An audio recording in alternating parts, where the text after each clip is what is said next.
Okay. Oh, man. There we go.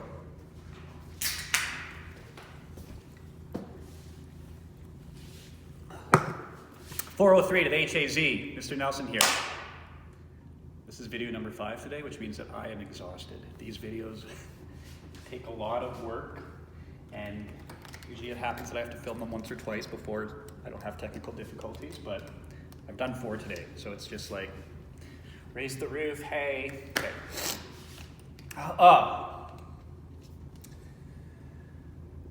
So we've been introduced to the unit circle and to working with radians and to our 30 degree, 45 degree, and 60 degree identities, which show up all over the circle with these coordinates, but with varying negatives and positives, right? So I'm not going to talk about it again. You can look at one of the other videos to see that. Because now we're into, and then we talked about our new identities, which are just reciprocals of what we already know. So now we're going to kind of jump into something a little fun, and it looks a lot harder than it is because we already kind of have all the skill sets to be successful with this. And I'm actually going to check to make sure, I'm still filming, which you believe that. So I'm just going to jump right into it. We're solving trigonometric equations now. And let's say I had 5 sine of theta plus 2 is equal to 3 sine theta plus 1. And it says to solve this equation. Okay, so in this equation, we're solving for our unknown, which is theta. That's what we're trying to solve for. And to be able to solve this, we kind of have to treat sine of x as our variable to start. So we could almost imagine this is just our variable x. So if that's the case, if I had 5x plus 2x is equal to 3x plus 1, how would I solve for x? Well, I'd move all the x's to one side, everything else to the other, and then I would do what I had to do to solve for x. So let's do that. Imagining that sine theta is our x. So I'm going to move all my sine thetas to one side, and in doing so I get 5 sine theta minus 3 sine theta is equal to 1 minus 2. So I just moved the 2 over there by subtracting it. Now if I have 5 apples and I subtract 3 apples, I'm going to have 2 sine theta apples equal to -1. And then to isolate my x completely, I have to divide both sides by 2, okay? And in doing so, I get sine theta is equal to -1 over 2. And remember, I'm trying to figure out what that angle is.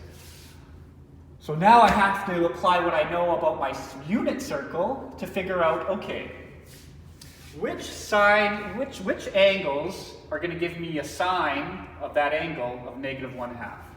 Well, I know I'm going to have -1/2 as a y. I'm going to have 1/2 as a y coordinate at my 30 degree identities. So over here, over here, over here. Okay, so that's 1/2. But I need it to be -1/2. And I'm going to get -1/2 when I'm below the x-axis, right? Because sine of this angle, this 30 degree angle, will be -1/2. It's going to be -1/2 over 1. So it's going to be for angles. Now, so I have to know what the angle in standard position is going to be. So it's going to be this angle here and this angle there. And so here, when it's here, this is 180 degrees or pi plus 30 degrees or pi over 6. And so I know from doing that this will be the first angle where this occurs is at 7 pi over 6, or 210 degrees converted into radians. But If you don't know how to figure this out, look at the other videos. I know that this is pi here, and I'm adding a pi over 6 to get to here, because this is my reference angle. Pi over 6 right here. So that's my first answer, and then the other one is if I go all the way over here, which is basically 2 pi minus my reference angle of pi over 6. So what's 2 pi minus pi over 6? Well, it's 12 pi over 6, using the same denominator, minus pi over 6, or 11 pi over 6. Okay? So that's how we solve kind of level 1 problems. And then the other type of problem that might come up is when we get sine squared terms. We're going to start working with trinomials in trig equations. Okay, but before we get there, I just want to solve a couple more like this so we kind of get comfortable with this. So let's do, okay, so let's say I'm going to just do a couple more. So let's say I have 2 cos theta minus root 3 is equal to 0. And the domain, and it's for the entire domain from 0 to 2 pi. So sometimes they give you the domain, and that just means they're looking for that entire circle, 0 to 2 pi. So they say, I'm not going to put the domain here. Now, how do I solve for this? Well, I'm treating cos x as my variable, so I'm just isolating for my variable. So 2 cos theta is equal to positive root 3, because I moved that root 3 over. I add it on both sides, and then I divide by 2. And I get cos theta is equal to root 3 over 2. Okay, now I'm looking for all of my cos identities that have a magnitude of root 3 over 2. And so that's going to be cos theta relates to my x coordinate. So where do I get an x coordinate of root 3 over 2? I get it over here. Okay, and I get it at pi over 6. And I'm looking for positive root 3 over 2. So where am I going to get a positive ratio of root 3 over 2 for cos? Well, it's going to be on this side of my y-axis where all my x's are positive. So it's going to be the same thing. It's going to be down here, or it's going to be right here. So the angles in standard position that I'm tracking on this one are going to be here, to my first one, because that gives me a positive root 3 over 2. And then it's going to be here again, at pi over 6 reference angle. And from the last one, I figured out that was 2 pi minus pi over 6, or 11 pi over 6, I believe it was, over 6, yeah, over 6. And then the other one's just going to be pi over 6.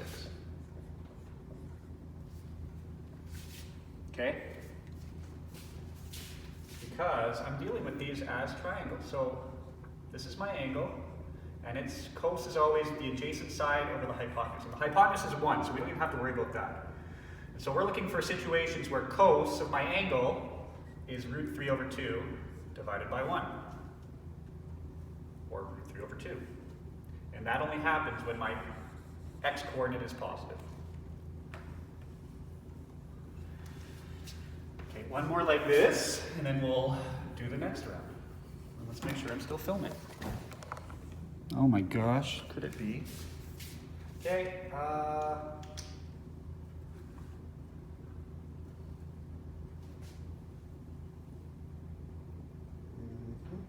okay, I've got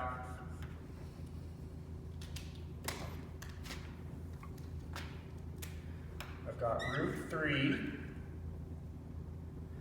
secant of theta plus 2 is equal to 0. And they give me a domain of negative pi to 3 pi. Okay? So this is negative pi right here. This is negative 2 pi.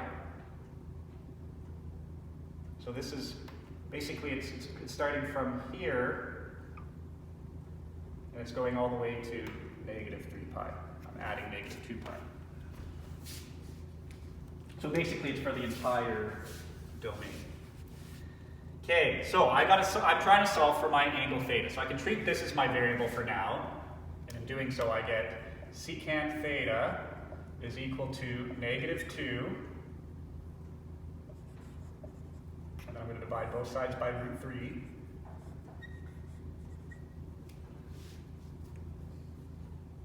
And I get secant theta is equal to -2 over √3. Hello? What's going on? Where is it? Okay, I will be right there. I'm making a video. Get back. Okay, so secant is the opposite, so it's 1 over. So 1 over this is going to give me secant, so what am I trying to figure out? I'm trying to figure out the angle, okay. I'm only dealing with sine, cosine, and tan when I do my circle trigonometry, so I gotta convert this into a cos. So basically, if secant is equal to this, cos is equal to the opposite. It's equal to the reciprocal. It's 1 over that, so √3 over 2, -√3 over 2. Okay. √3 over 2 as an x-coordinate, because that's cos. Cos is relating to the x's, sines to the y's. So when I have a -√3 over 2, it's going to mean I'm on this side, where my x's are negative. So for that, a -3 over 2 is my reference angle of 30 degrees. So I'm basically going to have two angles in standard position, one here and one here. So when it's here, it's pi minus pi over 6, or 11 pi over 6, that doesn't make sense. It's 6 pi over 6, so it's 5 pi, because this is pi minus pi over 6, so it's 5 pi. So one answer is theta is equal to 5 pi over 6, and the other one is pi plus pi over 6, which is 7 pi over 6. That's how we solve these, okay? We have to use what we know there. I just got called into a meeting, so we'll pick this up in another video.